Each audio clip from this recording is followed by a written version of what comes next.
皆さん、こんにちは。Brad des. Hey everyone. Hey, sorry for the long pause in videos. I've been very, very busy lately. But I wanted to let you know that I'm going to be doing a lecture for the Japanese Translation Federation for their Honyaku Matsuri, which is the translation festival. It's going to be next month. Link is in the description below.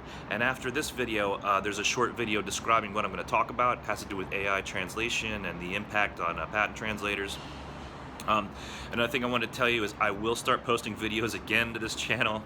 It's just I haven't had time lately, but I really appreciate you all still watching the videos and all the feedback that I'm getting. And I will see you soon. ありがとうございます。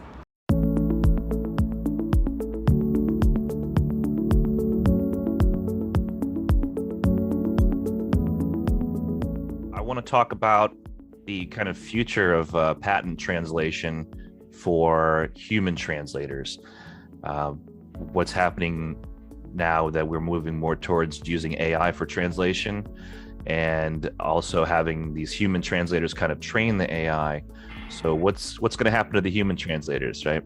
About 10 years ago, Google Translate was kind of terrible, but now it's getting quite good.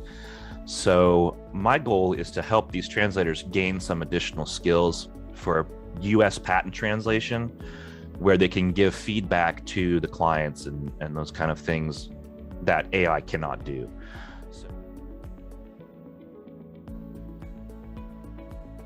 So the highlights of the session are going to be some tips and some ideas about giving feedback in a different way for US patent translations. This is Japanese to English translations. So I'm going to offer some examples and some kind of like a new way to provide some comments that are going to be valuable to the client. That is something that AI translation doesn't provide. I have been working with Japanese patent translators for the last 10 years and trying to help them develop skills that are going to be useful for them in the future.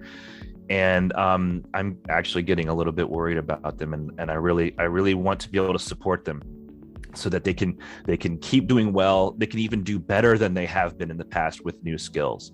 My message is that I think you're going to learn something that you've never seen before.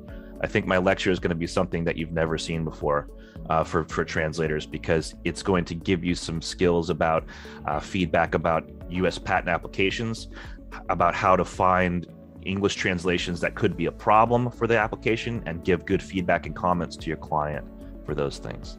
So I think it's going to be something really new, something that you've never seen. That's why you should participate.